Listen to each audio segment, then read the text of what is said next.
ಈಗ ಜೆಡಿಎಸ್ ಇಂದ 3 ಶಾಸಕರು 4 ಶಾಸಕರು ಅಥವಾ 7 ಶಾಸಕರು ಅಡ್ಡ ಮತದಾನ ಮಾಡಿದಾರೆ ಅನ್ನೋದು ಬಿಜೆಪಿ ಹೇಳ್ತಿದ್ದಾರೆ. ನಮ್ಮಲ್ಲಿ 3 ಶಾಸಕರು ಅಡ್ಡ ಮತದಾನ ಮಾಡಿದ್ದಾರೆ ಅಂತ. ಈಗ 7 ಶಾಸಕರು ಜೆಡಿಎಸ್ 3, 7, 8 ಇದನ್ನ ಚರ್ಚೆ ಮಾಡಿ ಏನು ಉಪಯೋಗ? ಆಗೋಗಿದೆ.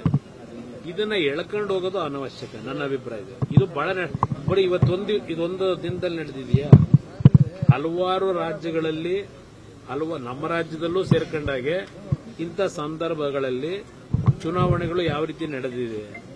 ಈಗ ಇದೇ ನಮ್ಮ ರಾಜ್ಯದ ಮುಖ್ಯಮಂತ್ರಿಗಳು ಎಷ್ಟು ಬಾರಿ ಬೇರೆ ರಾಜ್ಯದ ಶಾಸಕರನ್ನ ಹೇಳಿ ಸೆಳೀತಾರೆ ಅಂತೇಳಿ ಪಾಪ ಇಲ್ಲಿ ಕರ್ಕೊಂಬಂದು ಆತಿಥ್ಯ ಕೊಟ್ಟಿಲ್ಲ. ಈಗ ಮೊನ್ನೆನೂ ನಡೀತಲ್ವಾ, ಮಧ್ಯಪ್ರದೇಶದಿಂದ ಪಾಪ ಇಲ್ಲಿ ಕರ್ಕೊಂಬಂದು ಕೊನೆಗೆ ಅದೇನೋ ಅಭ್ಯರ್ಥಿ ನಾಮಿನೇಷನ್ ತಿರಸ್ಕಾರ ಆಗಿ ಖಾಲಿ ಕೈಲಿ ವಾಪಸ್ ಹೋದ್ರು. ಅದು ಈ ರೀತಿಯ ಘಟನೆಗಳು ಇಂಥ ಚುನಾವಣೆಯಲ್ಲಿ ಸರ್ವೇ ಸಾಮಾನ್ಯ. ಅದರಿಂದ ಇದೇನು ಹೊಸದಲ್ಲ. ಅದರಿಂದ ಈ ವಿಷಯವನ್ನ ನಾವು ಇದನ್ನ ಎಳೆಯತಕ್ಕಂಥ ಪ್ರಶ್ನೆ ಇಲ್ಲ. ಇದಿಲ್ಲಿ ಕ್ಲೋಸ್ ಮಾಡೋಣ.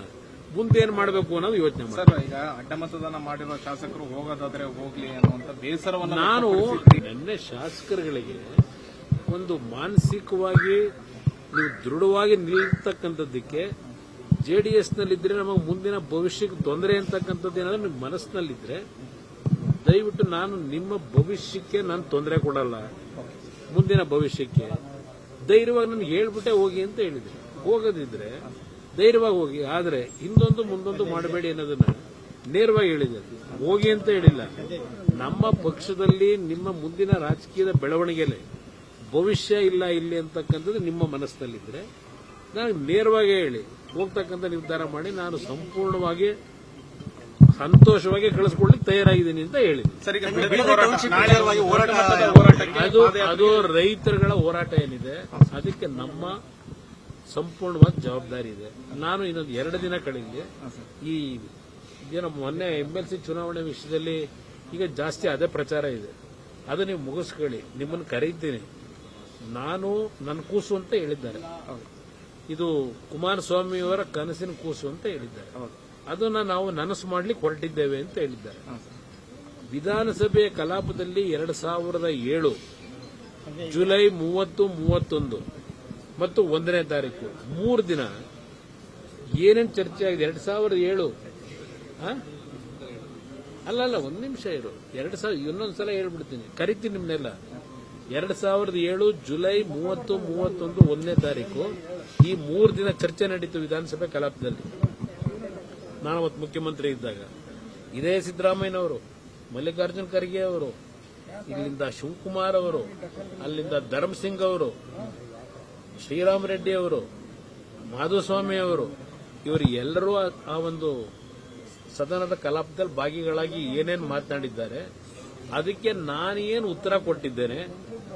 ಬಿಡದಿ ಪ್ರಾಜೆಕ್ಟ್ ಒಂದೇ ಅಲ್ಲ, ರಾಜ್ಯದಲ್ಲಿ 5 ಟೌನ್ಶಿಪ್ನ ಹಿನ್ನೆಲೆ ಒಂದು ಕಡೆ, ಅದರ ಜೊತೆಗೆ ಕೇಂದ್ರ ಸರ್ಕಾರ ಆಗ ಇಡೀ ದೇಶದ ಎಲ್ಲಾ ರಾಜ್ಯದ ಮುಖ್ಯಮಂತ್ರಿಗಳಿಗೆ, ಸರ್ಕಾರದ ಚೀಫ್ ಸೆಕ್ರೆಟರಿಗೆ SEZನ ಯಾವ ರೀತಿ ಫಾರಂ ಮಾಡಬೇಕು ಇನ್ನು 60 ದಿವಸದಲ್ಲಿ ಅಂತ ಹೇಳಿ ಕೇಂದ್ರ ಸರ್ಕಾರ ಮನಮೋಹನ್ ಸಿಂಗ್ ಅವರ ಏನು ಒಂದು ಸೂಚನೆ ಕೊಟ್ಟಿದ್ರು ಎಲ್ಲಾ ರಾಜ್ಯಗಳಿಗೆ. ಅದರ ಹಿನ್ನೆಲೆಯಲ್ಲಿ SEZನ ಒಂದು ಅನುಷ್ಠಾನಗಳು ಹೇಗೆ ಮಾಡಬೇಕು ಅಂತಕ್ಕಂಥ ಅಧಿಕಾರಿಗಳ ಮಟ್ಟದಲ್ಲಿ ಏನು ನಡೆದಿತ್ತು, ಅವತ್ತು ಏನೇನು ಅಪಾದನೆ ಮಾಡಿದ್ದಾರೆ, ಸತ್ಯಶೋಧನಾ ಸಮಿತಿ ಅಂತಕ್ಕಂಥದ್ದನ್ನ ಕಾಂಗ್ರೆಸ್ ನಾಯಕರು ಅವತ್ತು ಏನು ಮಾಡಿದ್ರು, ಸತ್ಯಶೋಧನಾ ಸಮಿತಿ ಕೊಟ್ಟಿರ್ತಕ್ಕಂಥ ವರದಿ ಏನು, ಅದರ ಮೇಲೆ ಇವರೆಲ್ಲ ಏನು ಮಾತಾಡಿದ್ರು.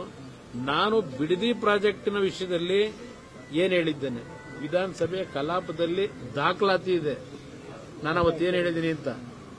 ನನ್ನನ್ನ ಬೆಳೆಸಿರ್ತಕ್ಕಂಥ ಆ ಪುಣ್ಯಾತ್ಮ ತಂದೆ ತಾಯಿಂದರ ಮನಸ್ಸಿಗೆ ನೋವು ಕೊಟ್ಟು ಅದನ್ನ ಮುಂದುವರಿಸತಕ್ಕಂಥ ಪ್ರಶ್ನೆ ಇಲ್ಲ. ರೈತರ 1 ಇಂಚು ಫಲವತ್ತಾದಂಥ ಭೂಮಿಯನ್ನ 1 ಇಂಚು ಸಹ ಅಕ್ವೈರ್ ಮಾಡತಕ್ಕಂಥ ಪ್ರಶ್ನೆ ಇಲ್ಲ ಯಾವುದೇ ಭಾಗದಲ್ಲಿ.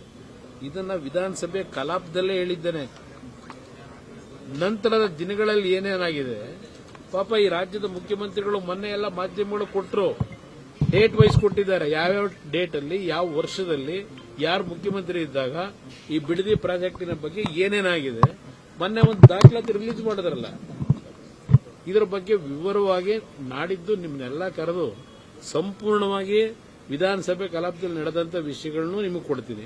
ಈಗ ರೈತರು ಚೆಕ್ ಇಸ್ಕೊಂತ ಇದಾರೆ ಸರ್ ಹೋಗಿ. ಯಾರೋ 2-4 ಜನ ತಗೊಳ್ಳೋದನ್ನೇ ದೊಡ್ಡದು ಏನು ದೊಡ್ಡ ಪ್ರಚಾರ ಮಾಡ್ಕೊಂಡು ತೋರಿಸ್ತಾವ್ರಲ್ಲ, ಅಲ್ಲಿ 580 ಎಕರೆನೋ ಏನೋ ಅಕ್ವೈರ್ ಮಾಡ್ಕೊಳ್ಳೋದಕ್ಕೆ ಮೊದಲನೇ ಹಂತದ ನೋಟಿಫಿಕೇಶನ್ ಇಶ್ಯೂ ಮಾಡೋರಲ್ಲ, ಬರೀ ನೆನ್ನೆ 7 ಜನಕ್ಕೆ ಯಾಕೆ ಕೊಟ್ಟರು ಚೆಕ್ನ? ಅದು ಶಾಸಕನ ಕಳಿಸಿ ಎಲ್ಲಾದರೂ ಚೆಕ್ ಕೊಡೋದುಂಟಾ?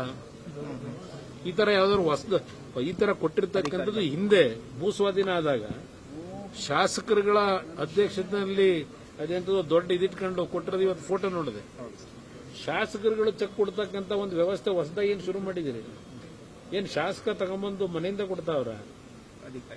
ಸರ್ಕಾರದ ಅಧಿಕಾರಿಗಳು ಯಾವ ರೈತರುಗಳು ಭೂಮಿ ಕೊಡ್ಲಿಕ್ಕೆ ತಯಾರಾಗಿದ್ದಾರೆ ಅಲ್ಲಿ ಜಿಲ್ಲಾಧಿಕಾರಿ ಕಚೇರಿನಲ್ಲೋ ಇಲ್ಲ ಭೂಸ್ವಾಧೀನದ ಒಂದು ಅಧಿಕಾರಿ ಏನಿರ್ತಾನೆ ಅವನ ಕಡೆಯಿಂದ ಇವೆಲ್ಲ ಆಗಬೇಕು. ಈಗ ಶಾಸಕರನ್ನ ಕಳಿಸ್ಬಿಟ್ಟು 7 ಜನಕ್ಕೆ ಚೆಕ್ ಇಶ್ಯೂ ಮಾಡಿದೀವಿ ಅಂತ ಹೇಳಿದ್ದಾರೆ. ಅಲ್ಲಿರೋದು ಎಷ್ಟು ಜನ?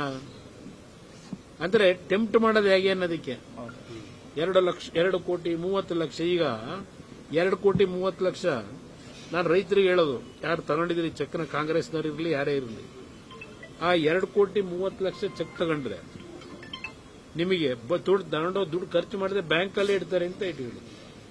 ಆ 2 ಕೋಟಿ 30 ಲಕ್ಷನ 20 ವರ್ಷಕ್ಕೆ ಅವ್ರಿಗೆ ಎಷ್ಟು ದುಡ್ಡು ಸಿಗಬಹುದು? ಬಡ್ಡಿ ಬ್ಯಾಂಕಲ್ಲಿ ಇಟ್ಟರೆ ಇದನ್ನ FDಗಿಟ್ಟು 40 ಲಕ್ಷ 50 ಲಕ್ಷ ಸಿಗಬಹುದು. ಅದೇ ಲ್ಯಾಂಡ್ ಅನ್ನ ಹಾಗೆ ನೀವು ಇಟ್ಕೊಂಡ್ರೆ, ಈಗ 2 ಕೋಟಿ 20 ಲಕ್ಷ 50 ಲಕ್ಷ ಏನು ಕೊಡ್ತೀವಿ ಅಂತಾರೆ, ಅದು 20 ಕೋಟಿ ಆಗುತ್ತೆ ಆ ಲ್ಯಾಂಡಿನ ವ್ಯಾಲ್ಯೂ. ಹಾಗೆ ಇಟ್ಕೊಂಡ್ರೆ ನೀವು ಆ ಜಮೀನ. ಅದರಿಂದ ನಾನು ರೈತರ ಭಾವನೆಗಳೇನಿದೆ, ಪಾಪ ಇವರೇ ಮುಖ್ಯಮಂತ್ರಿಗಳು ಸಿದ್ದರಾಮಯ್ಯನವರು ಇವರೆಲ್ಲ ಭಾಷಣ ಮಾಡವ್ರೆ, ಇವರೇ ಶಿವಕುಮಾರ್ ಅವರೇ ಮಾತಾಡವ್ರೆ.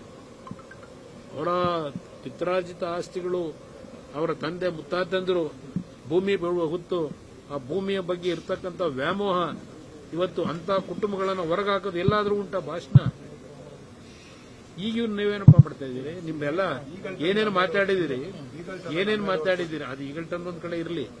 ಈಗೇನ್ ಮಾಡ್ಲಿಕ್ಕೆ ಹೊರಟಿದ್ದೀರಿ? ಅವತ್ತೇನು ಹೇಳಿದಿರಿ ವಿಧಾನಸಭೆ ಕಲಾಪದಲ್ಲಿ? ಸ್ವಲ್ಪ ತರಿಸ್ಕೊಂಡು ನೋಡ್ಲಿ ಇವರೆಲ್ಲ.